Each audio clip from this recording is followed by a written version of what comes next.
dumating na. Alright, ang ating batil patong. Alright. Nalagyan na natin sa baw. Siyempre, hindi mawawalang sibuyas. At saka ang sili. So, yan ang mga Kitty Vlog. Ang pansit batil patong po.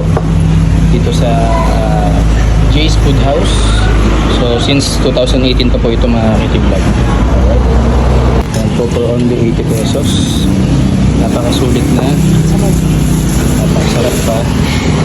Kaya po mga Kitty Vlog, kaya po ulit tayo ng batil patong dito po sa Isabela. Dito po sa Jay's Food House. So, since 2018 pa po sila. Tara po.